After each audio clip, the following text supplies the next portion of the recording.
kita isi.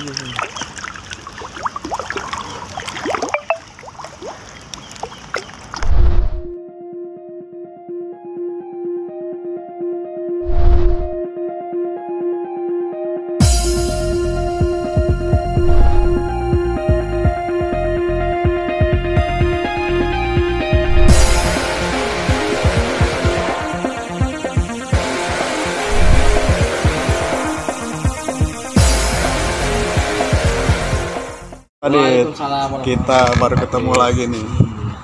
Iya nih. Ini sengaja saya mau datang ke sini mau ngobrol-ngobrol nih Pak Adit. Ngobrol-ngobrol tentang, kan saya ada konten namanya ini edukasi penyelesaian utang riba. Nah, setiap kali kita menyampaikan tentang masalah utang riba selalu ada pertanyaan. Solusinya gimana gitu kan? Itu solusi penyelesaian utang. Terus ya ada juga kita bahas bagaimana menyelesaikan solusi penyelesaian utang. Terus mau usaha gimana modalnya kalau nggak pinjem gitu. Jadi selalu orang berpikir, bukan setiap orang ya, tapi kebanyakan orang mikirnya kalau mau bisnis kayaknya harus ada modal uang, dan modal uang mikirannya pinjem kemana gitu ya. Gitu kan, pinjam ke bank atau pinjam kemana gitu kan.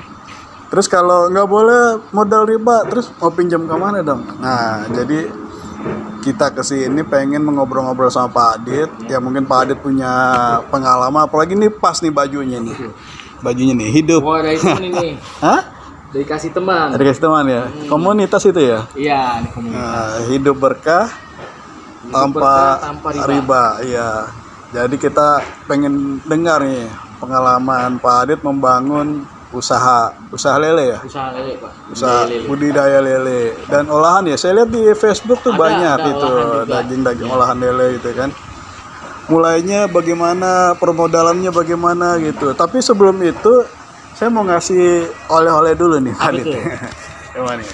Biasa karena tukang madu, oleh-olehnya madu. Nah, ini jadi saya bawain Pak Adit nih oleh-oleh madu nih.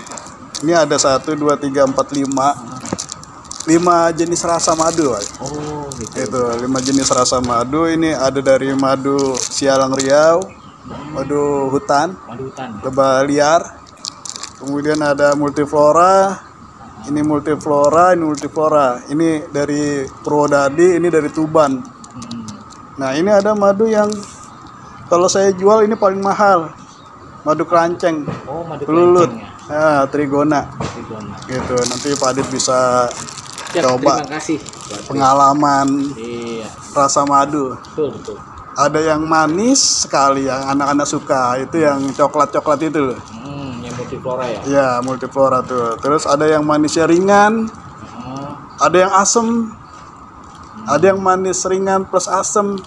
Jadi memang lebah itu menyerap nektar-nektar dengan rasa yang berbeda-beda ya. Gitu ya, itu subhanallah juga itu. Nah, nanti dicicipi rasanya seperti apa gitu. Nah, sekarang ini jadi kayak iklan nih. Emang sih biar jadi iklan juga gitu. Ya namanya konten tukang madu kan. Itu apa namanya, gimana Pak Adit memulai usaha? Kalau orang kan kalau usaha perlu modal kan. Nah, Pak Adit gimana langkah awalnya gitu? Sebenarnya langkah awal buat usaha waktu itu saya itu nggak ada kepikiran modal. Nggak mikir modal gitu? Nggak mikir modal. Nah, ini taruh sini kali biar lebih kencengan gitu suaranya. Karena kalau kita mikir modal, kala itu saya nggak ada modal. Ada modal? Sama sekali nggak ada modal. Ini saya taruhin dulu daripada ribet. Nah, saya pun tadinya berpikir mau pinjem mertua gitu kan, atau ke kawan gitu. Terus saya berpikir lagi, yang penting niat saya dulu. Karena modal terbesar adalah niat. Modal terbesar gitu. Niat. Buat usaha tuh niat dulu. Saya bismillah dulu, Pak. Gitu. Saya bismillah. Caranya bagaimana? Saya hitung-hitung modal untuk membangun kolam itu langsung terbersit lele gitu apa loncat-loncat? usahanya apa Nah, dulu yang jadi ketika itu saya masih bekerja, Pak. Kerja itu saya dari apa namanya? Kebetulan pemerhati ikan air tawar gitu. Oh gitu. Gitu. Nah, terus ke awalnya sih waktu ikut seminar saya di Surabaya mengenai seminar entrepreneur Entrepreneur. yang saya ikutin di sana. Nah, di situ ada mentornya bagus kasih tahu ke saya bahwa jika kita mau usaha itu usahanya apapun yang kita mau usahakan cari pasarnya yang nggak jenuh. Jadi mau usaha nih, kita harus lihat pasarnya dulu. Pasarnya dulu. Bukan produk dulu ya? Malah bukan produk dulu, kita pasar dulu. lihat pasar. Responnya pasar itu yang nggak jenuh apa? Kita petahin dulu nih, kan ada kuliner, nanti ada fashion, ada apa segala macem. Nah, itu sampai saya bilang, oke, saya teman-teman di kuliner yang lain. Saya kok tertarik di budidaya, saya bilang budidaya. Nah, saya suruh bikin itu, jadi dilihat budidaya itu ada ikan air laut, ada ikan air tawar. Mana nih pasarnya nggak jenuh terus kan gitu kan. Nah terus Nggak jenuh itu maksudnya artinya menyerap permintaan terus. iya, ketika ada naik atau ada turun pun juga apa namanya nggak terlalu hilang habis ditelan bumi begitu kan. Ya numpang lewat ya. gitu kan. Nah itu seperti itu. Bisnis yang numpang lewat gitu. Nah, ada kambing lucu nih lucu. Nah itu seperti itu apa namanya, ketika mentor saya nanya lagi ke mentor, oke, saya milih air tawar. Oke, nanti di air tawar itu apa ikannya kan banyak kata dia, apa yang mau diinikan, dilihat lagi, Lebih dibedah lagi spesifik gitu lagi loh kan, lebih spesifik lagi. Nah akhirnya yang dilihat dari ikan air tawar itu masa panen, ya kan, terus apa namanya yang dibutuhkan. Nah akhirnya kita telusurin nila, gurame, ikan mas, gitu kan, sampai lah jatuh ke si lele. Nah ternyata lele ini saya baca-baca lagi itu panennya bisa lebih cepat dari ikan bersisik lainnya, 2 bulan Lebih cepat panen. Ya. lebih cepat panen. Dan saya lihat lagi pasarnya juga permintaannya nggak jenuh, gitu. Ini berisik juga nih kambingnya. Suruh pindah dulu kambingnya. Ya terus. Nah itu jadi ketika saya memilih di lele gitu kan, saya lihat respon pasar lele juga dari tahun 2012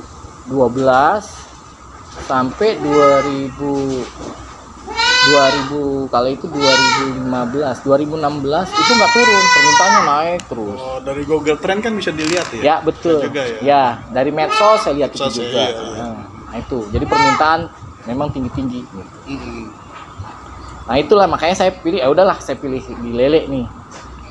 Nah saya mulai belajar ilmunya. Iya. Nah belajar ilmu di lele itu saya belajar di Abah Nasruddin. Abah Nasruddin. Jadi belum modalnya dulu nih, ilmunya dulu. Ilmu dulu. Jadi Abah Nasruddin kita digadok gitu kan. Bukan mikir modal dulu ya? Enggak, modal dulu. Kita bekalin dulu ya? ilmu dulu gitu kan. Ilmu dulu. Karena biasanya ya benar sih. Kalau saya merujuk ke pengalaman pribadi atau saya dengar dari orang-orang. Pertama kita pusing mikir modal. Pas sudah jalan modalnya malah jadi hutang. Iya. Udah dapat modal, bisnisnya nggak lanjut, akhirnya jadi ketiban utang. Nah gitu betul. Kan. Jadi ilmu dulu itu. Ilmu dulu yang kita dapat, ilmu. Nah setelah ilmu kita dapat, terus kita mulai perencanaan nih. Gitu, pelan-pelan bismillah aja. Selagi apa yang ada kita bisa punya gitu kan. Nah, saya coba ngerapiin nih kolam itunya. Nah, kala itu ada beberapa temen yang 2012 itu temen juga ternyata tertarik gitu. Tertarik. Terus ya udah bikin kolam itu kan lahannya bagus tuh kata dia gitu kan. Itu tertarik karena Pak Adit cerita. Enggak, dia nggak cerita, dia nanya ke saya. Oh, nanya, lagi ngapain nih, sibuk apa nih gitu ya? Kok Sabtu buru-buru banget sih gitu kan. Waktu itu masih kerja saya. Sabtu mau saya lagi ada kerjaan nih, saya bilang membangun kolam. Jadi nggak sengaja presentasi nggak ya? Enggak, saya. Terus apa namanya?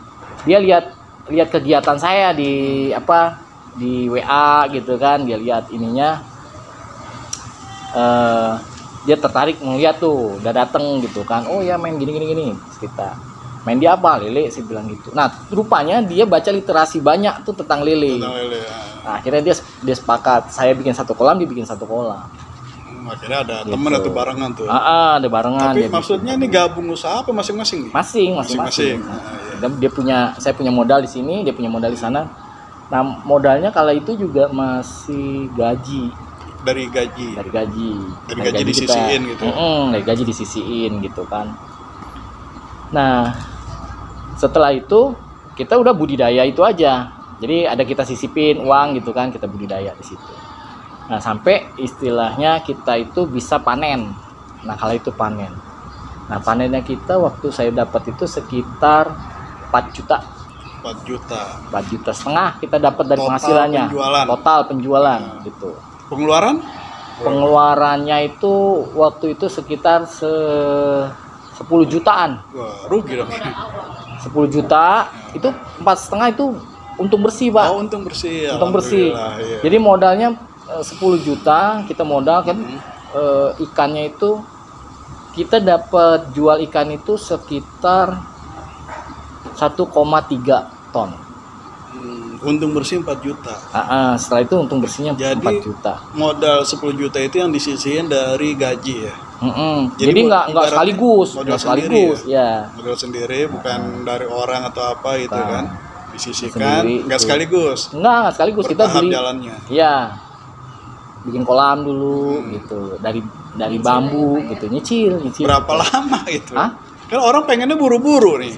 Nah itu dia kalau Itu berapa misalnya- lama itu? Dari itu bertahap aja itu jadi berapa lama? Itu saya bikin kolam itu 3 bulan. 3 bulan. 3 bulan. Babat lahan, terus itu bangun kolam itu 3 bulan. 3 bulan, terus beli terpal gitu kan.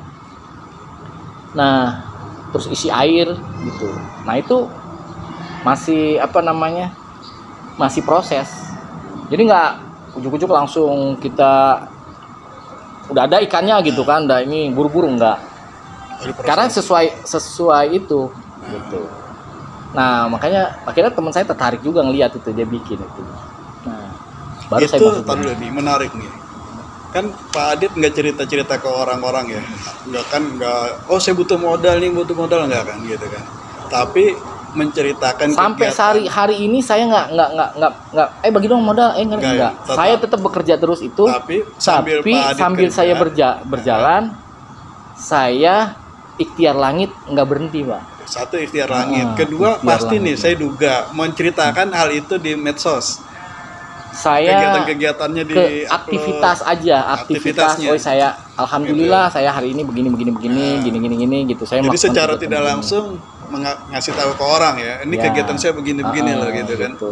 Menceritakan Apa yang saya kerjakan dikerjakan gitu gitu kan. Iya. Nah itu seperti itu. Nah jadi dari situ Akhirnya orang tahu, tertarik, orang tertarik ngelihat mungkin keuletan saya ke ini kan gitu kan. iya. Dia join dan saya kasih tahu lagi, saya bilang. Itu mulainya tahun berapa itu? Saya Dari nol itu yang tadi tuh nyisin gaji itu mulai tahun berapa itu? itu saya sih sebenarnya sudah lama gitu ya kan. Sudah lama saya simpen gitu kan dari tahun 2010. 2010.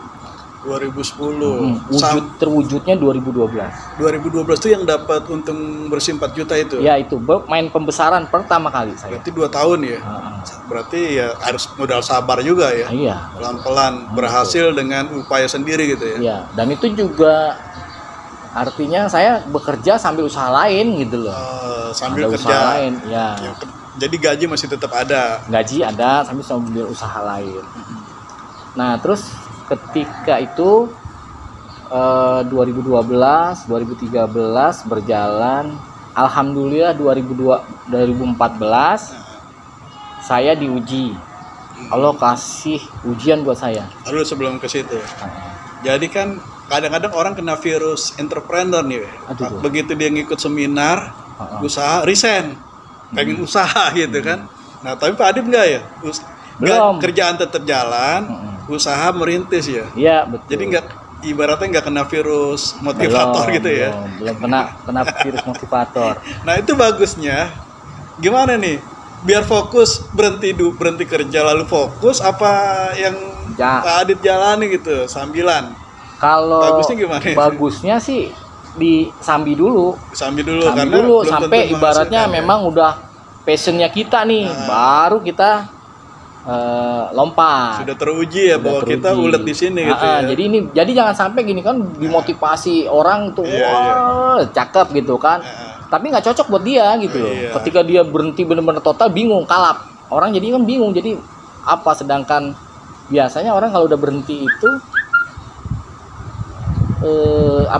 kebutuhan tetap berjalan. Nah, dia nggak bisa ngapa-ngapain. Nah, punya modal nekat. Katanya kan harus modal nekat. Harus nekat aja nggak perlu.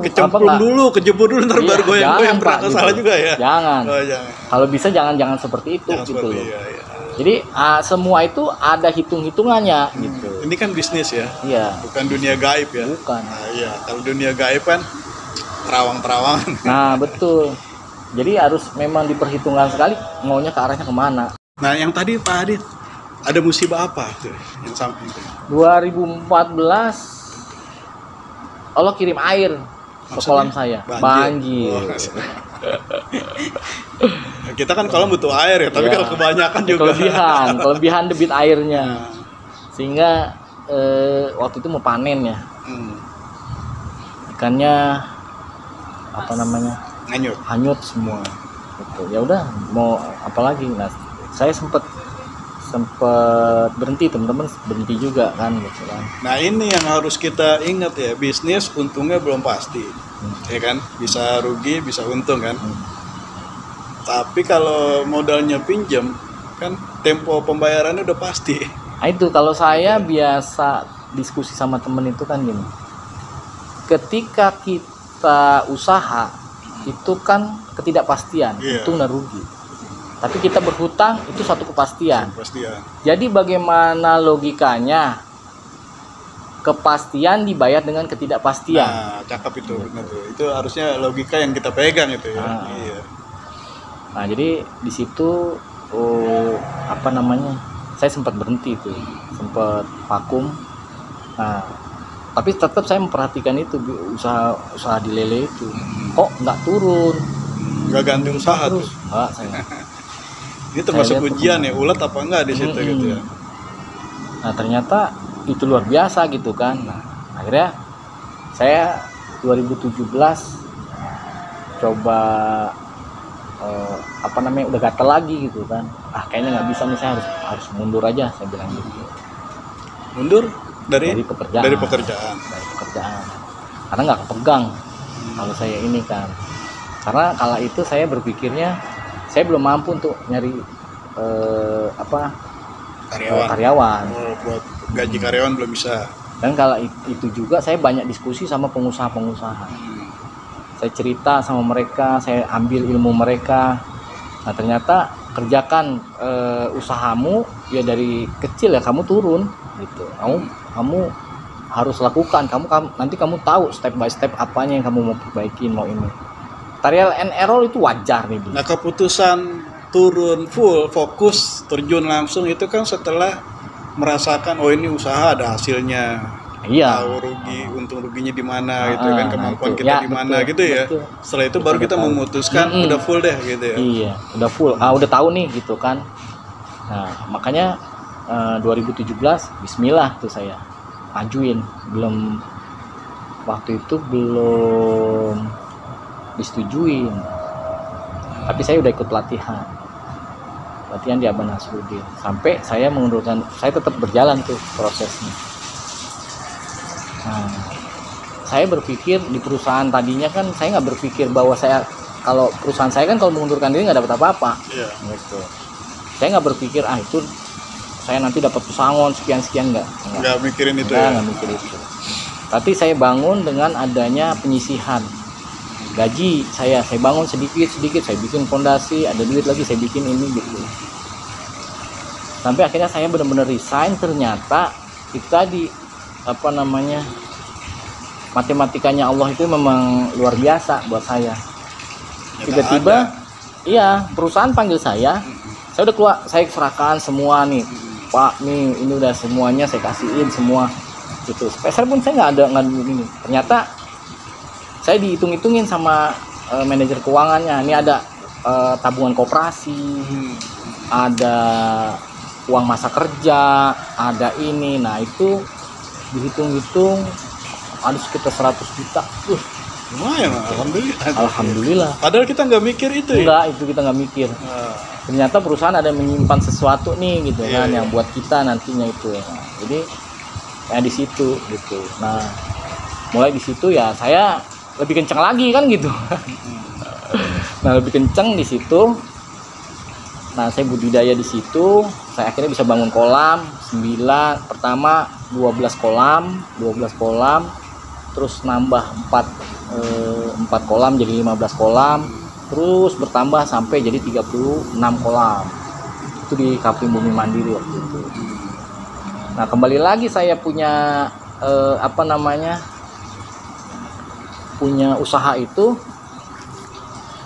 ya guru saya bilang juga gitu kan, bahwa usaha itu bukan masalah untung dan rugi, tapi usaha itu bagaimana kita bisa menjadi manusia yang bermanfaat buat orang lain melalui usaha itu. Jadi ikhtiar usaha itu adalah bagaimana kita bisa bermanfaat orang lain sukses, kita ikut sukses gitu. Dan orang bisa membeli manfaat itu gitu ya. Itu bermanfaat itu. Itu kan hitung-hitungan bisnis gitu ya. Betul. Nah, akhirnya ya saya pokoknya judulnya waktu itu pembenihan, saya netesin telur aja itu. Nah, akhirnya di situ orang mau belajar saya gratisin, belajar budidaya saya gratisin. Akhirnya dia jadi pelanggan saya, beli benih saya. Setelah dia bisa, dia tanam sendiri, belinya ke sini. Beli sama saya. Itu strategi dagang juga berarti ya. Membentuk pelanggan. Nah, jadi situ saya jalanin tuh usaha itu, Pak. Jadi saya jual beli benih yang dulu 2012 saya main pembesaran, saya main pembenih. Nah, terus sebagian yang enggak apa.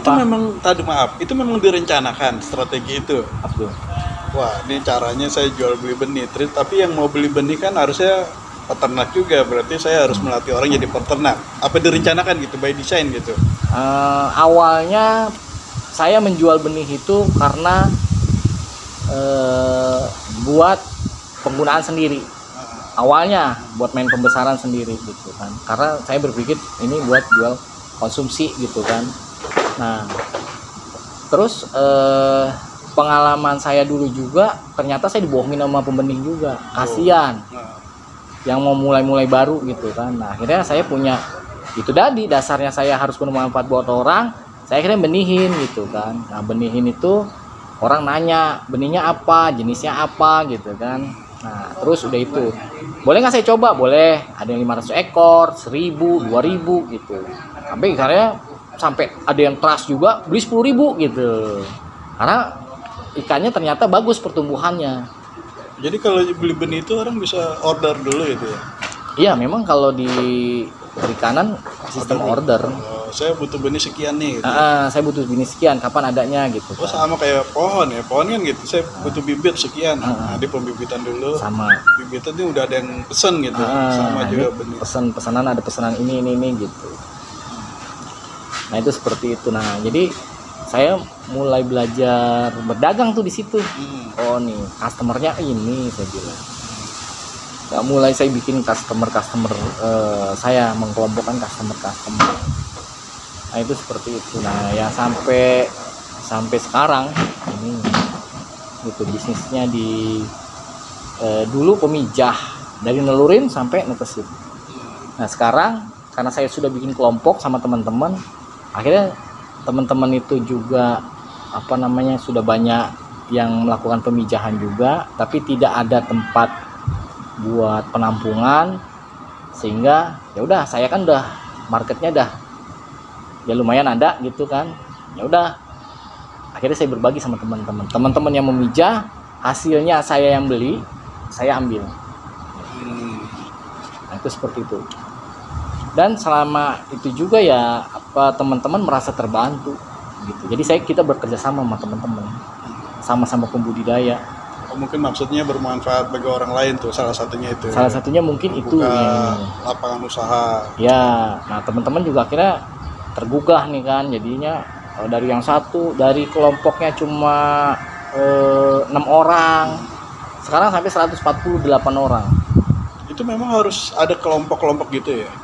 Harus ada, namanya kelompok tani. Kelompok tani ya. Karena nggak bisa kita dari hulu ke hilir itu sendiri, nggak bisa. Berat, kecuali modal kita besar. Nah modal besar pun juga yang namanya buat ngambil pasar besar itu juga butuh energi yang besar juga. Oh iya, jadi untuk menyiasati apa nih ya, permodalan yang besar itu akhirnya dicacah gitu ya. Iya. Kita bikin kelompok dari hulu ke hilir. Ya. Siapa betul. Megang bagian apa gitu ya. Nah jadi nggak kita semua pegang. Sampai ke ujungnya ada olahan gitu. Ya, sampai ada olahan. Nah, ada olahan. Nah, sebenarnya saya sama ini membangun olahan pun juga awalnya tanpa modal. Tanpa modal. Cuma niat. Modalnya niat itu tadi. Niat. Setelah niat, terus kita ada ajakan nih dari kebetulan temen ada yang mengadakan perkumpulan gitu, pelatihan gratis gitu yang diselenggarakan oleh salah satu kementerian. Kita ikut di sana pelatihannya selama 4 hari gitu. Nah awalnya juga nggak sengaja gitu, karena kan saya udah bidangnya budidaya udah gitu. Nah tapi karena pesertanya ada yang batal hadir, sehingga otomatis saya sama istri nih suruh masuk gitu kan. Gantiin. Ibaratnya kecebur ya. Kecebur ikan ya. Kecebur ya. Karena istri tadinya bidang les privat gitu, guru lah ya, gitu kan. Akhirnya nggak sengaja ke olahan. Nah ke olahan ini kita belajar ilmunya segala macam, terus sampai kita keluar dari situ dibikinin izin usaha. Gratis tuh. Gratis. Nah saya bilang ini udah untung gitu kan. Nah, tapi dapat pelatihan gratis itu karena sebelumnya sudah memulai ya, peserta itu sudah ada semua ya. Iya, memulai kita usaha, kan baru dapat pengembangan itu ya. Iya, makanya kita katanya kalau ustadz bilang kalau berkumpul dengan orang-orang soleh kita kan keikutan soleh. Nah itu kita begitu berkumpul sama orang-orang pengusaha ya kan, orang pengusaha ada informasinya ke situ. Iya. Tuh ada di situ ada ini gratis ini, kita ikut gitu. Nah itu saya harus berkumpul sesama tukang madu. Tukang madu ketemu sama tukang madu. Nanti ada informasi ada tuh kan gitu. Pembuatan izin atau apa gitu. Nah itu saya bikin itu. Nah olahan itu kita nggak bikin, nggak ini. Nah ketika kita teman-teman produk nggak kejual waktu pandemik itu, mereka sulit jual karena pasar banyak yang tutup. Iya. Akhirnya kebetulan saya ketua komunitasnya, mereka curhat sama kita. Nama komunitasnya apa? Komunitas Sangkuriang Lele Organik Indonesia. Komunitas Sangkuriang. Ini lele Sangkuriang, lele murtad semua apa? Lele durhaka. Lele durhaka. Sangkuriang durhaka itu, bukan? Kawinin emaknya. Ya? Memang silsilahnya begitu, dia punya gitu. Benih begini. Jadi F2 sama F6.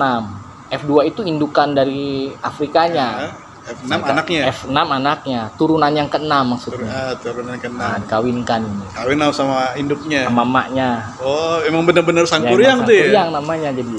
Sebenarnya punya nama tersendiri karena Abah Nasruddin guru saya itu ya asal sebut aja gitu seperti legendaris yang berkembang di Jawa Barat. Nah, itu makanya tenarnya di Sangkuriang. Oh. Udah jadi nama resmi tuh.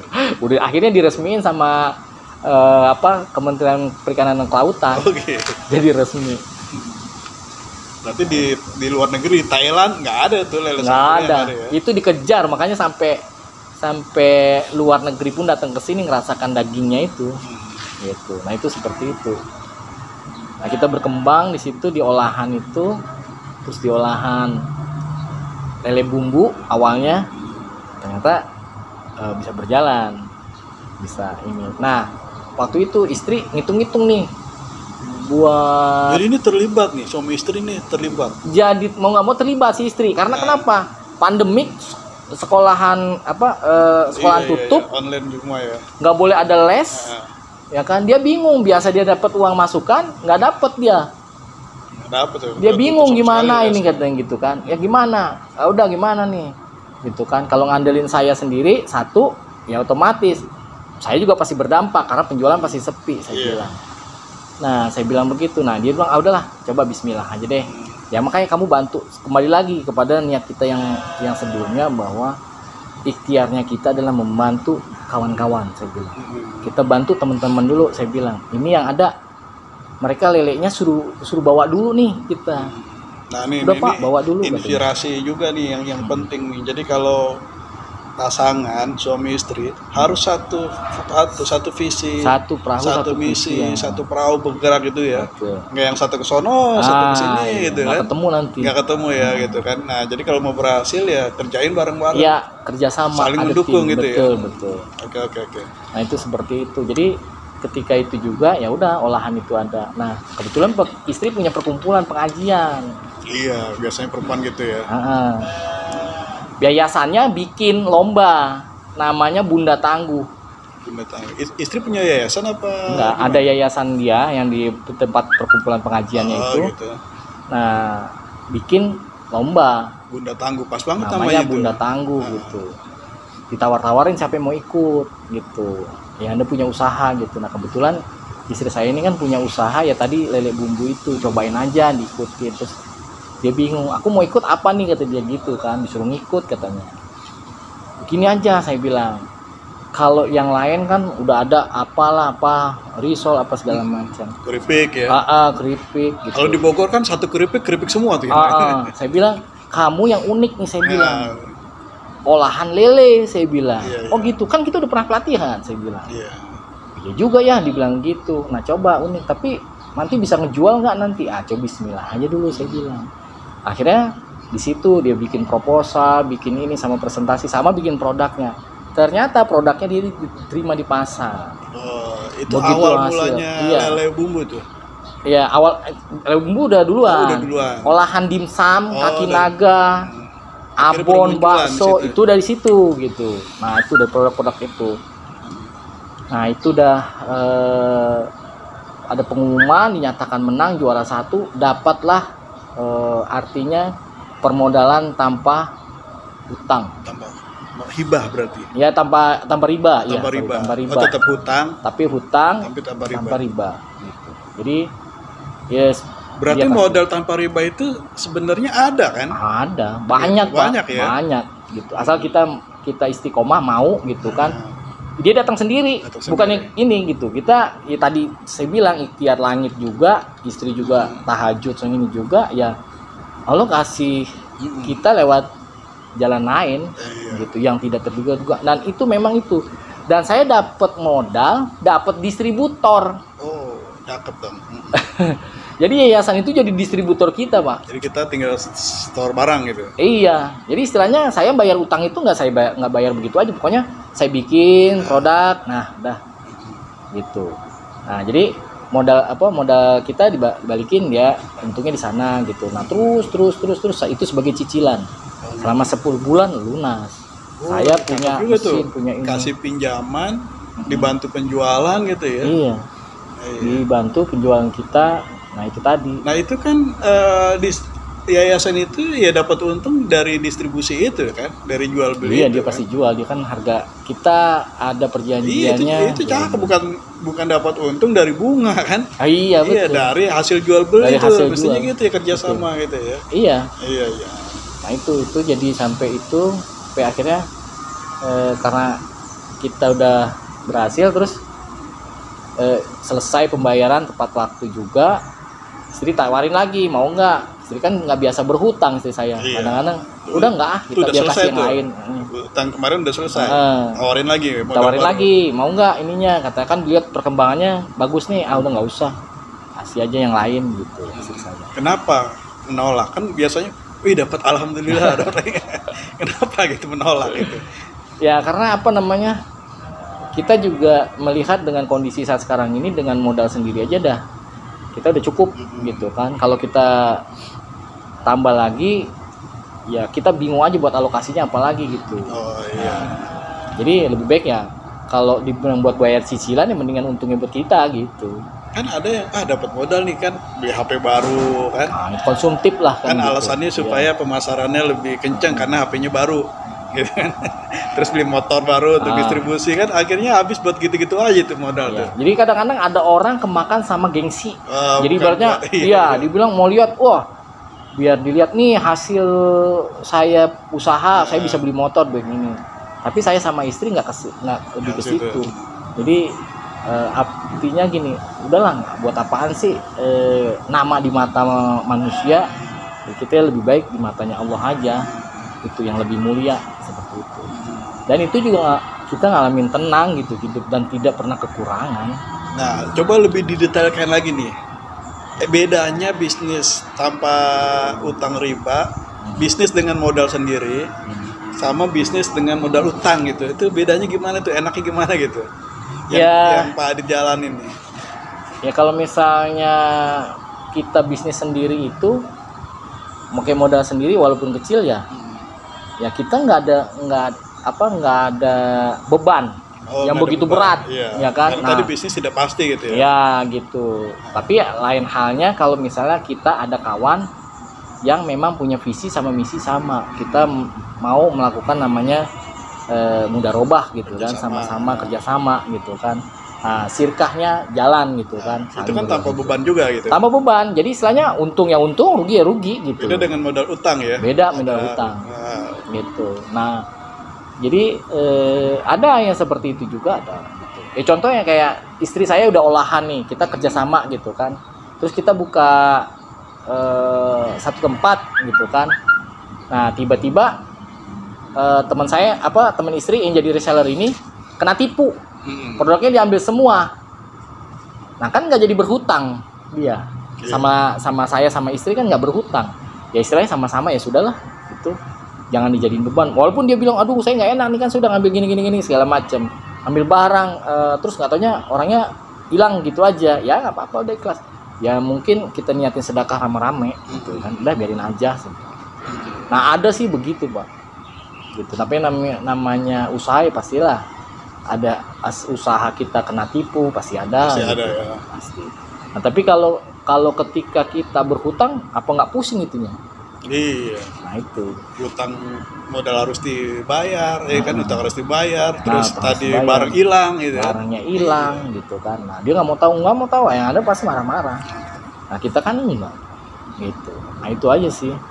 Jadi saya juga meyakini bahwa istri juga bahwa nah ini kalau kita ikhtiar orang sih banyak yang nawarin kan gitu. Dan istilahnya orang juga mau karena yakin percaya kita punya usahanya, bukan cuma kita buat main-main. Nah itu seperti itu. Nah saya dan istri juga dua-duanya nggak kerja Pak. Udah fokus di sini. Fokus di situ. Istri bagian olahan. Istri di olahan, saya di budidayanya. Hilir tuh pegang. Nah itu seperti itu. Mantap ya. Terus tapi ada yang nawar-nawarin gitu, yang berdatangan Pak Adit nih buat ngembangin usaha. Ada modal nih ya bunganya sekian lah gitu. Ada juga. Ada banyak Pak. Banyak ya. Bahkan ada juga yang salah satu bank itu juga ya dia nawarkan ke saya gitu. Nawarkan ke saya udah berkali-kali gitu kan, nggak berhenti gitu. Nawarin karena ngelihat lalu lintas cash flow. Keuangan saya yang di bank itu. Jadi dia tawarkan saya. Jadi tawarkan ke saya buat pinjaman. Saya bilang, "Pak, mohon maaf." Saya bilang, "Saya nggak berani." Saya bilang gitu. Karena saya takut dosanya gitu. Tapi pihak banknya itu malah marah sama saya kan. Gitu. Kalau kata dia, ya udah kalau kayak gitu kamu mau sok suci gitu kan. Karena dia udah capek panjang lebar cerita sama saya kan. Gitu. Tapi ujung-ujungnya saya tetap nggak mau kekeh. Nah, dia bilang, "Udah nggak usah pakai ATM sekalian." Dia bilang, "Nggak usah transaksi sama banknya sekalian." Oh iya. Ya Pak, gitu kan. Kita beda keyakinan, saya gituin aja. Ya Pak, gitu. Terserah Bapak aja, saya bilang gitu. sama dia. Iya. Jadi nih kesimpulan saya nih selama ini. Jadi bank itu meminjamkan hanya kepada yang mampu ya. Betul. Dilihat dari satu dari asetnya, aset. dia mampu. Betul, mampu. Kedua dilihat dari putaran uangnya. Betul. Jadi kalau Anda tidak mampu, jangan harap dapat pinjaman ya. Jadi ibaratnya nggak ada tuh istilah menolong, itu nggak ada ya. Ada. Karena bank juga mengincar untung dari situ ya. Untung udah pasti. Itulah tuh apa namanya munafiknya riba itu. Mukanya sih pengen bantu tapi hatinya ngincar gitu ya. Iya, kalau sedekah kan beda. Memang ditujukan kepada yang tidak mampu. Ini kita memberikan sedekah kan akad sosial. Utang itu kan akad sosial kan. Betul. Meminjamkan tanpa bunga itu sosial karena yang dipinjamkan memang tidak mampu. Iya. Dan pada saat dipinjamkan juga masih nggak jelas nih bisa dibalikin apa enggak gitu. Paling juga janji kan. Janji bisa ya bisa enggak. Gitu. Itu akad sosial tapi riba ini bungkusannya sosial tapi dalamnya komersil. Nah, ini yang jahatnya gitu ya. Dia nggak mau tahu mau kita usaha nyungsep lagi apa nggak mau tahu karena ada inceran itu. Iya. Walau jangan-jangan didoain nyungsep itu. Saya ada kawan ya, dia mantan kepala cabang bank di Bandung. Dia bingung itu setelah dia teliti rata-rata pengusaha yang dipinjamin itu kayak jatuh semua. Lagi bagus-bagus dipinjamin jatuh. Pas dia urut, lah kok begini semua usahanya. Bangkrut, rugi, tutuplah usahanya setelah mendapatkan pinjaman. Padahal dipinjamin itu karena usahanya bagus. Setelah dipinjamin dari bank, hancur semua. Akhirnya dia tobat juga jadi kepala cabang itu. Nah itu memang benar kenyataan Pak. Gitu ya? Kenyataan benar. Saya semenjak terjun di dunia usaha, saya lihat teman-teman saya sama-sama pembudidaya nih, gitu. Ada yang dia nyekolahin mobil buat budidaya ini. Padahal sekolah lagi dirumahkan. Dirumahkan. Cuma mobil doang yang mobilnya disekolahkan. Nah itu banyak yang tumbang. Nah mereka melihat kok gimana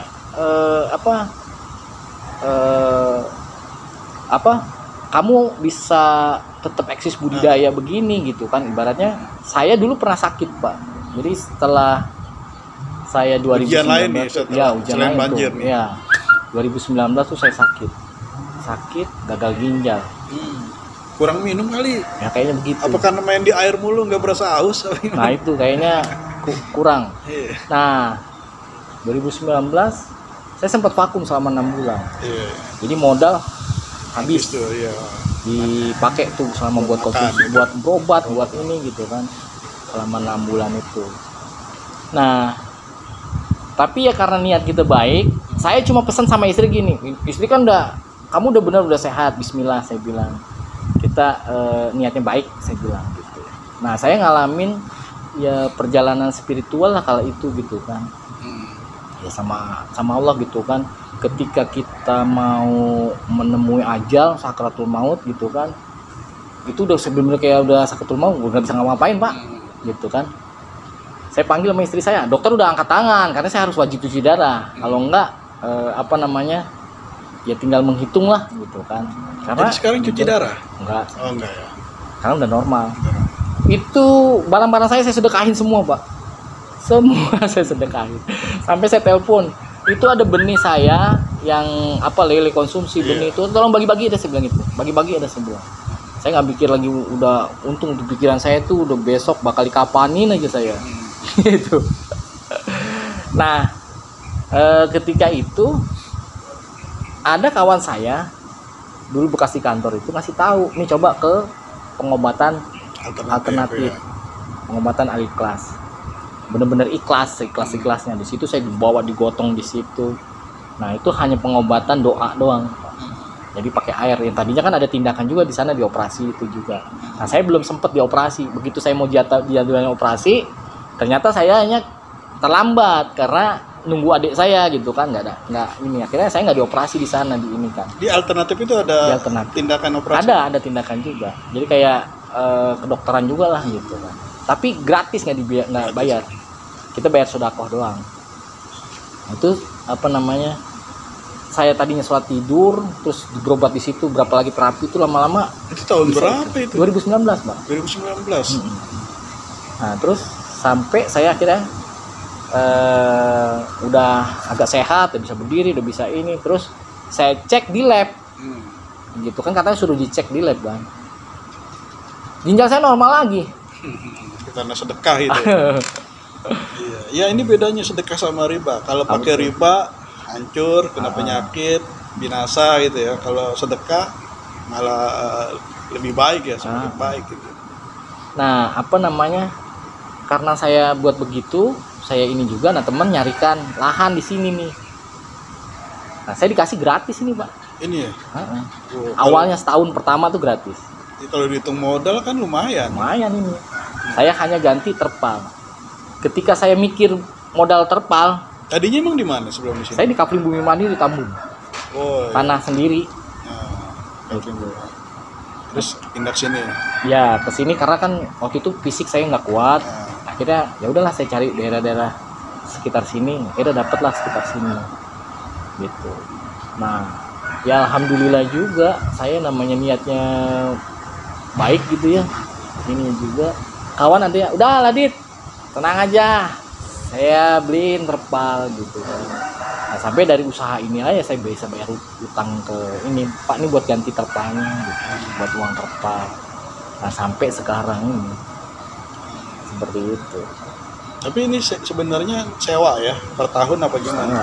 Sewa per tahun ya. Mau tuh awal gratis tuh. Gratis. Yang pengelola sini bilang, udah pakai aja. Iya, betul. Yang penting jalan dulu katanya. Ya lumayan. Makanya itu tadi, makanya ketika kita mau iya ya, kalau kita mikir aduh modal lagi ya nggak jalan-jalan. Kalau ya? Kita di rumah aja nggak jalan-jalan, Pak. Nah, iya di rumah gitu. aja. Makanya.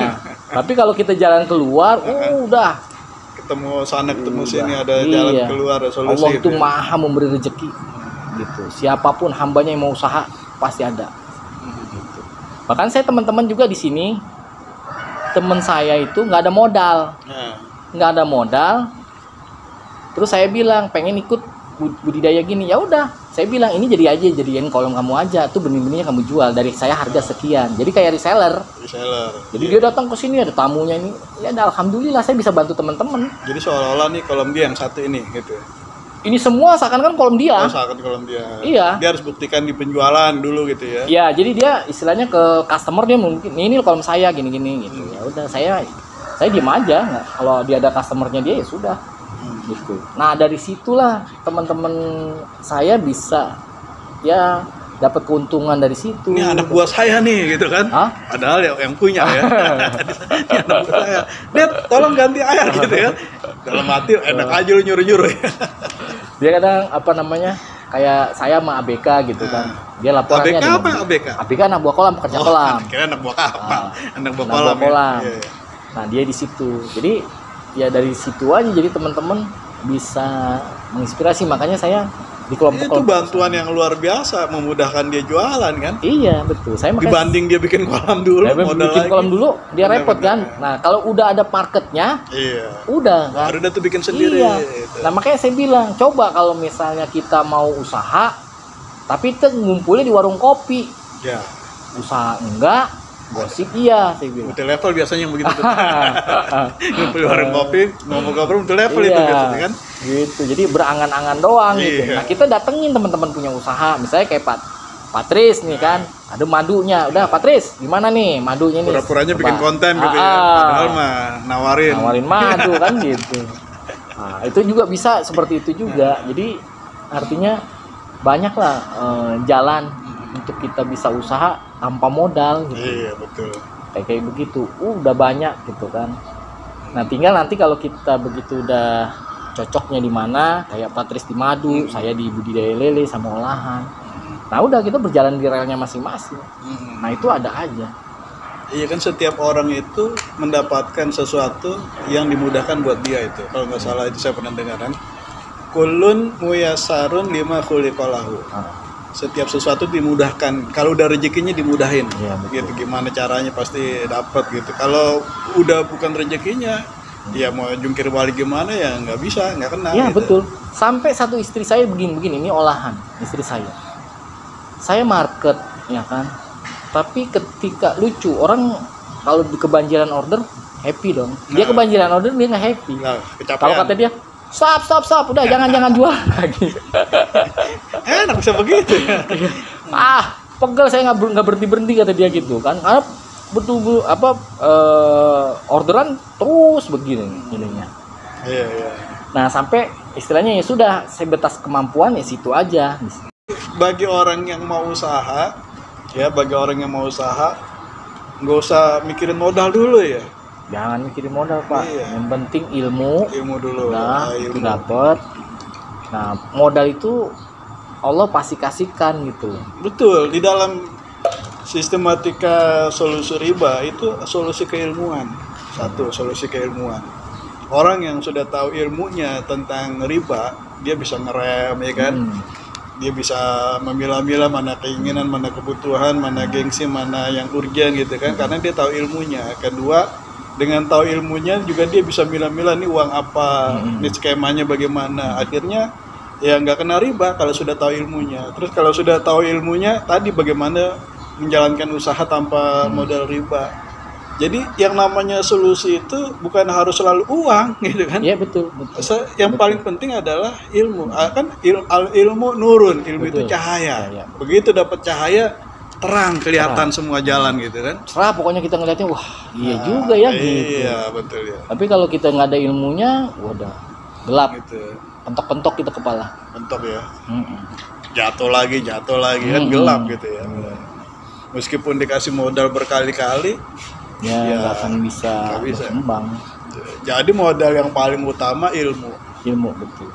Nah ilmu ini banyak yang gratis ya kan, dibandingkan yang materi gitu kan. Bertebaran di ilmu di YouTube kan juga banyak ilmu segala macam. Nah jadi kan sebenarnya Allah juga pengen lihat lu sungguh-sungguh apa enggak sih gitu kan. Kalau sungguh-sungguh akhirnya kan dibukain ya, seperti pengalaman tadi itu. Nah ada pengalaman buat mungkin teman-teman ya Patris, terkait dengan yang namanya kita memang sudah hijrah dari riba, benar-benar tobat gitu kan. Nah kuncinya saya ngalamin sendiri sih ya, kita perbaikin ibadah dulu, kita perbaikin dah. Jadi kita hubungan kita sama Allah, kita perbaikin ibadah. Kuncinya tuh yang saya alamin, pengalaman tuh perbaikan ibadah. Terus yang kedua itu sedekah ya. Sedekah kita perbaiki berapapun. Nah sedekah itu kan bukan berupa materi juga gitu, ada hal yang lain yang bisa kita kerjakan. Kalau tenaga ya tenaga gitu kan. Nah itu seperti itu. Nah saya alami seperti itu juga ya, kayak mengundang ada jalan keluarnya gitu. Kadang-kadang kan namanya ngomong-ngomong Pak Adit ini pernah dalam fase hijrah dari riba. Sebelumnya pernah riba apa gimana gitu? Dulu pernah riba Pak. Saya ngalamin namanya riba itu udah menggoreng lah gitu kan, main kartu kredit istilahnya. Kartu kredit gitu kan, sampai istilahnya udah kecekek. Nah, udah itu kita ngalamin toh bener-bener di titik nol bener gitu. Jadi artinya dulu itu momen apa yang membuat tobat bener-bener tobat setobat-tobatnya? Ada momen apa gitu? Ada peristiwa apa itu? Waktu itu saya tuh kayak orang mabuk sebenarnya Pak. Jadi hidup kayaknya ini utang gak kelar-kelar gitu kan. Ada lagi. Terus udah gitu ketika hidup semakin sulit gitu loh. Utang gak pernah selesai, hidup semakin sulit. Masih sulit. Hubungan sama istri nggak pernah akur gitu kan, selalu ada musibah yang ada gitu kan. Sampai saya berpikir, nah entah kenapa ya, saya waktu itu dinas di luar kota gitu. Saya ikutin satu pengajian yang ustadznya dari Papua membahas tentang riba gitu. Aduh, Ustadz Garomatan bukan ya? Bukan ya, kayak saya nggak lupa namanya itunya, dari Papua dia membahas tentang riba gitu kan. Nah itu kan ada dosanya menzinai ibu kandung sendiri. Wah itu saya bilang, terus saya baca itu suratnya tuh, tafsirnya saya baca, perhatikan. Nah itu juga, nah itu momennya saya. Nah akhirnya saya sudah pasrah nol nih gitu kan, ya sudahlah daripada ini ditambah nggak mampu bayar, walaupun saya masih kerja waktu itu nggak mampu bayar, terus kolektor narik ke telepon ke kantor, wah udah mempermalukan saya kemana-mana. Akhirnya saya dengan pasrah mau dipecat-pecat dah gitu kan, gitu. Nah akhirnya udah saya benar-benar hijrah di situ. Nah saya hijrah di situ, saya banyak lihat ilustrasinya, termasuk Facebooknya Pak Sutrisno juga. Saya lihat situ, wah saya banyak belajar dari Pak Sutrisno juga. Terus Pak Sabtuari Sugiarto. Nah, terus banyak teman-teman yang lainnya sama mengenai tentang riba. Akhirnya saya ikut kajian. Nah, jadi kajiannya udahlah saya sudah pokoknya stopnya. Akhirnya saya kala itu ketemu orang tua dari kawan saya yang kebetulan juga ustadz juga, guru ngaji gitu. Nah saya dikasih tahu sama dia, coba deh gitu kan, kamu sholat taubatan gitu kan, tapi coba jalanin selama 40 hari jangan putus katanya, tahajud, puasa gitu kan. Nah, itu saya jalanin. Nah itu saya ngalamin agak ketenangan ininya, ya sudah saya pasrah, benar-benar pasrah sepenuhnya gitu kan. Karena itu, nah alhamdulillah saya nggak jadi dipecat sama kantor. Kantor bilang begini sama saya, Dit, banyak benar utangnya katanya kan.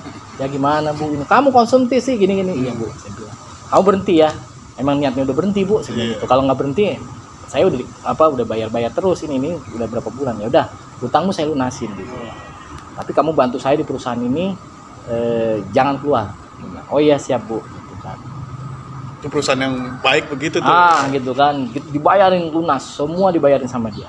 Terus saya bilang, berarti ada hikmahnya juga, ada kelihatan neror ke kantor ya, jadi tahu gitu. Iya betul, ada baiknya juga. Nah ketika saya bilang, Bu, gajimu berapa dia buka kan? Oh gaji saya segini.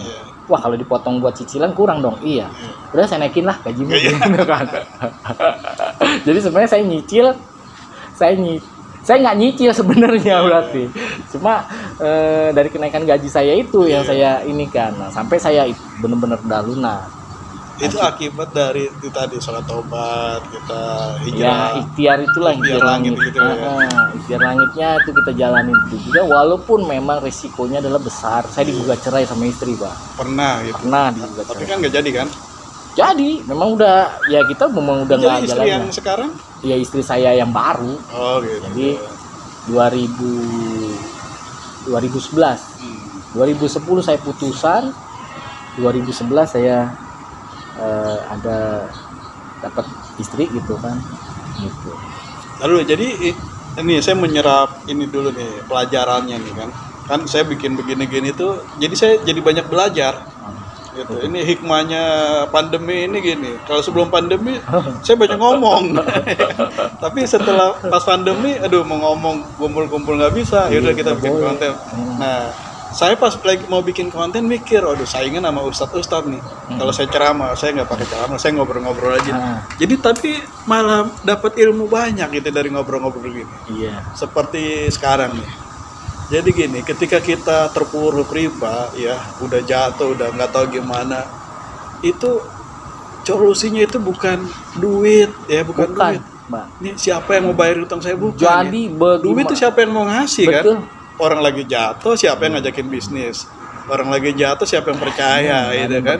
Gitu kan, malah pada nyukurin, karena dulu sih minjem, gitu kan? Boro-boro gue bantuin gitu, nikmatin aja lah, gitu kan, gitu. Tapi kita dapat pertolongannya itu tadi ibadah, gitu kan, minta tolong sama Allah gitu kan. Akhirnya datanglah pertolongan yang tadi nggak diduga juga. Hanya Allah yang maha memberi pertolongan. Makanya ketika saya nggak takut ditinggal siapapun. Tapi udah pasrah aja pokoknya ya. Oh udah pasrah benar. Iya pokoknya setelah hijrah kan orang mau hijrah tuh kadang-kadang pertimbangannya gini. Ntar bagaimana pekerjaan, bagaimana rumah kesita, bagaimana pekerjaan hilang, bagaimana usaha modalnya nggak ada, bagaimana banyaknya, bagaimana gitu. Tapi kalau benar-benar taubat, udah pasrah aja gitu ya. Ada, saya ke Pak Ustadz juga dulu, Pak siapa namanya itu, dia sampaikan ke saya bahwa seandainya Allah itu ambil apa yang menjadi yang kamu cintai, yang kamu sayangi gitu, kamu rela nggak? Saya kala itu belum rela, Pak. Oh itu. Saya nggak rela. Nah, saya katanya dia bilang gitu. Nah, disitulah kamu belum ketemu, Allah akan belum kasih.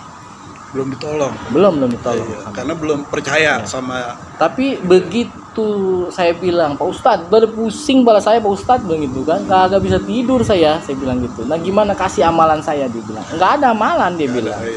Nggak ada amalan, ya udah kamu jalanin sudah seperti itu. Tapi kamu berdoa dalam hati, Allah emang kalau itu yang terbaik yang kau ambil, ya udah. Saya kan deg-degan Pak Ustadz, maksudnya yang dicintai apa? Jangan-jangan nyawa saya melayang gitu. Jadi kita kayak gak berani ngomong ya. Iya. Jadi ternyata apa? Istri saya itu yang memang benar-benar istri saya itu memang salah saya pribadi. Saya terlalu memanjakan, minta ini saya kasih, minta ini saya kasih. Dia terlibat utang apa segala macam saya cover. Jadi sebenarnya saya yang berhutang di situ bukan karena saya gitu, karena ada kemampuan istri. Nah, ketika istri mau diajak hijrah nggak mau, nah ternyata ada rasa berat mungkin, bahasanya begitu, ya.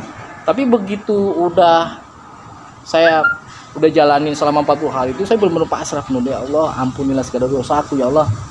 Ya Allah, aku sedekahkan yang menjadi yang kucintai, yang aku sayangin dah gitu. Ya kan, motor dah hilang, ya kan.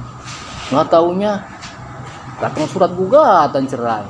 Saya bilang, Pak Ustadz bagaimana urusannya nih, saya hijrah malah digugat cerai, dia bilang. Hancur ibaratnya ya. Iya, aduh, pusing saya gitu. Lah ya emang ini, kalau ini udah kehendaknya Allah mau bagaimana lagi, Dit? Terus cerita sama saya gitu, Dit, Allah itu sayang, katakan. Ketika apa yang kamu cintai itu diambil sama Allah, itu bagus, istrimu nggak diambil, nggak dicabut, mati, nggak bisa kelihatan kan? Iya. Tapi ini kan dipisahkan aja. Ya sudah, berarti dia belum akan yang terbaik buat kamu. Udah selesai, tapi kan kamu masih bisa lihat, ya kan? Ya udah, terus masih ada anak gitu. Ya udah, memang udah batasannya itu terpisah seperti itu. Karena apa? Demi kebaikanmu juga. Kamu masih pengen lihat lagi apa gimana? Hah? Masih pengen lihat lagi? Ya kala itu ya namanya apa namanya? Gimana ya? Dulu itu saya kan ada obsesi tuh Pak. Iya. Terus. Masih Jadi cintanya lagi. Ya, mencinta banget saya sama istri yang itu. Jadi ibaratnya tanggal lahir sama, itu bulan sama, itu diimpi-impikan saya, cita-cita ibaratnya dicita-cita nih, ya Allah, ntar kalau saya kawin, saya mau yang bulannya sama, tahunnya sama, tanggalnya sama, gitu, tanggal bulan sama, gitu. Nomor cantik nih. Nomor cantik ini kan, ya, biar gitu. Maksudnya Ternyata biar saya nggak beban, gitu ya. Ternyata lepas gitu aja kan, wah bebannya nggak ini, nah itu saya ngalamin tebuk di titik nol dah. Gitu ya, benar-benar ya sudahlah seperti itu juga. Nah, pasrah kuncinya ya. Pasrahin aja itu. Nah, ada lagi ilmu yang saya pelajarin di situ. Kenapa? Ketika kita yang meranggap itu baik buat kita, tapi belum tentu baik buat Allah. Nah, ketika yang menurut kita nggak baik, tapi menurut Allah baik. Nah itu. Jadi ya udahlah. Akhirnya begitu udah saya terima, pasrah, ini segala macam. Sampai sepasa-pasanya, sampai ya udahlah, kalau memang anak itu harus bisa dibawa sama dia, ya sudah nggak apa-apa gitu kan. Tapi ya anaknya itu nggak mau pisah sama saya sampai akhirnya gede sama saya. Nah terus saya dapat istri yang sekarang ini juga, ya saya agak lebih berhati-hati, lebih mengenal agama. Nah itu saya dengan yang mengenal agama ini kayak sparring partnernya sama, ketemu gitu. Ketika ini diskusinya pun, kalaupun marah pun ada berdasarkan perang dalil gitu kan. Nah udah kayak gitu, jadi ada diskusinya, ada lawannya, sampai akhirnya sekarang dia ngingetin saya ngingetin dia, saling begitu. Nah gitu, jadi kepasrahan itu ya saya bilang sama teman-teman, pasrahnya udah sampai mana, udah pusing dit gini-gini ya, kalau belum pasrah belum. Terus saya bilang, oh itu yang membedakan kan, kenapa ada orang yang kayaknya gampang banget hijrah dari riba kelihatannya, yang kita lihat, yang bukan dia rasakan. Jadi ada yang susah banget selesaikan masalah riba. Karena nggak dari sini Pak. Iya, dari pasrah gitu, dari tobat, pasrah. Ya. Udah dah, pokoknya sekendak-kendaknya Allah aja dah gitu kan. Karena ibaratnya kita tuh dikucek, bukan dikucek lagi gitu. Kalau dosanya banyak ya disikat kali kita gitu kan. Nah itu, kalau udah itu ya sudah, ada masanya kita diangkat sama Allah. Nah ketika diangkat itu kita masih ingat nggak sama Allah, itu aja. Nah itu seperti itu. Banyak pelajaran memang. Yuk. Jadi ketika orang bilang hijrah, nggak segampang membalikkan telapak tangan. Wah, gue udah hijrah nih, siapa bilang? Belum. Kalau udah hijrah, apa yang ini gitu? Udah diuji belum? Udah. Gitu. Kalau belum, masih masih cekcok sama istri, belum. Kalau hijrah itu udah bener-bener dua jalan, Pak. Udah seiring dah, bener-bener. Udah memang meninggalkan itu. Jadi kita usaha apa segala macam dilihat ini berkah. Allah ridho nggak nih gitu kan? Usaha kita. Kalau enggak ya jangan. Itu. Jadi bisa dilihat ada bedanya antara sebelum hijrah sama sesudah hijrah. Iya, ada. Tapi dari keberkahan itu ya. Iya, Pak. Bukan dari banyaknya atau sedikitnya omset, aset gitu kan ya. Bukan. Nah, dia rasa berkah apa enggak gitu. Iya, berkah apa enggak. Gitu. Kan ada yang udah hijrah tapi hidup masih susah aja. Yang bikin susah kan dia. Berarti dia belum hijrah. Iya. Atau masih semakin susah gitu. Iya, sekarang dengan adanya masa pandemi gini juga kita lebih banyak bersyukur sebenarnya. Ternyata ada yang lebih susah lagi. Susah apa? Susah bernapas, Pak. Gimana? Ya kan? Jadi kalau orang susah bernapas, yang kena virus itu ya. Iya. Nah, sedangkan saya bukan kampanye nggak divaksin gitu ya. Saya selama keluar kemana-kemana, bukannya mungkin kalau di swab saya kena virus gitu kan, seperti yang disampaikan gitu kan. Tapi saya ikhtiarnya udah benar-benar ikhtiar sama Allah aja udah. Sebaik-baik saya berserah dan berserah diri kepada Allah. Udah itu aja. Saya niatin orang saya keluar juga mencari nafkah buat anak istri saya. Gitu doang. Bukannya saya buat kumpul-kumpul buat pesta-pesta, enggak kayak gitu. Nah itu. Nah jadi Allah mudahkan jalan saya. Pesan singkat Pak Adit nih buat mereka yang ingin membangun bisnis tanpa modal hutang riba. Buat teman-teman yang mau usaha tanpa modal, tanpa hutang riba, saran saya kuatkan dulu niatkan kuat, terus cari ilmunya, cari usahanya mau apa dulu, terus pelajarin ilmunya. Setelah itu pelajarin ilmunya, baru pelajarin marketnya. Nah, selalu udah pelajarin marketnya, cari kita belajar sama teman-teman yang sudah menjalaninya. Nah itu, jadi nggak perlu pakai modal dulu. Gitu. Kita ikut aja dulu, misalnya jadi pegawainya, bisa jadi resellernya. Nah itu dulu. Nah, insya Allah pasti bisa jalan. Oke. Terima kasih Pak Adit nih, waduh nih, ilmu luar biasa nih. Konten mahal ini. Udah kan ya? Nyicipin madu ya? Boleh. Yang tadi ya. Mana madu? Di setel lagi dong. Nah, Pak Adit nih coba dicicipin gitu. Boleh, rasanya coba ya, Pak. Iya, dicoba. Jualan madu ini kalau nggak icip-icip ya ribet juga sih. Ini Apa itu? madu sarang Sialang. sialang, Ya, madu sialang. Riau. Dari Riau itu. Itu dia lebahnya lebah apis dorsata. Habis dosa. Lebah liar. Ada di pohon-pohon tinggi di dalam hutan gitu. Gimana rasanya itu? Agak-agak asem. Agak asam ya. Nah, kalau aroma kuat ya coba. Aromanya kuat. Manisnya ada. Manisnya ada. Manis rasa agak asam. Asem. Ya tipikal madu hutan itu ada asam-asamnya gitu. Ini khasiatnya apa ini? Rata-rata khasiat madu ya sama sih ya gitu. Cuma memang yang membedakan dari nektar-nektarnya. Tapi kalau madu hutan itu kan multiflora, berbagai nektar gitu. Nah yang kayak madu multiflora dominan sengon itu khasiatnya ya membuat urat-urat saraf tenang gitu kalau saya baca dari literatur itu. Kayak ini multiflora.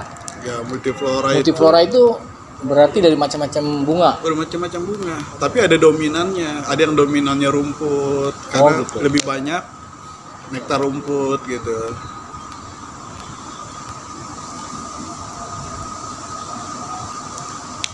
Nah, ini lebih manis nih. Manis ya. Manisnya berasa ya. Masih berasa. Manisnya kuat ini. Kalau diabetes mungkin nggak yang ini kali ya. Anak-anak lebih banyak suka itu. Yang multiflora. Iya. Iya, kalau anak-anak mah suka yang namanya ini Tapi ya. itu paling laris tuh kalau di saya. Oh, gitu. Madu itu. Gitu. Memang harganya juga paling murah. Dan ini paling laris. Nah, orang tua sukanya yang kuning. Yang kuning bening ada nggak ini? Multiflora, super. Oh, yang ini. Nah, orang-orang tua suka itu. Karena manisnya ringan. Beda sama yang coklat itu. Jadi manisnya ringan, pas gitu. Tapi anak-anak kurang suka, nggak ada manisnya. Iya. Iya. Ya, manisnya ringan gitu kan. Ini yang sering Pak Adit order yang itu. Yang ini ya. Iya. Nah, ini multiflora yang dari Tuban. Kalau saya coba itu mengenyangkan. Ini yang satu tuh. Yang ini. Iya, kuning agak coklat-coklat itu kayaknya bikin kenyang gitu. Karena madu ini selain makanan dia, selain minuman dia makanan kan. Iya. Dia lebih apa ya? Pulan ya, apa gimana ya? Kalorinya lebih berat terasa ya gitu. Ya. Cocok Manisnya lah. nggak begitu manis. Iya. Ini. Cocok kalau perut lagi kosong pagi-pagi minum madu gitu. Kalau yang ini klenceng. Nah, ini madu kelulut, keranjang, madu lebah tanpa sengat. Ini. Ini. Nah, kalau yang lain kan model panennya diperes. Kalau itu disedot pakai suntikan. Oh. Gitu.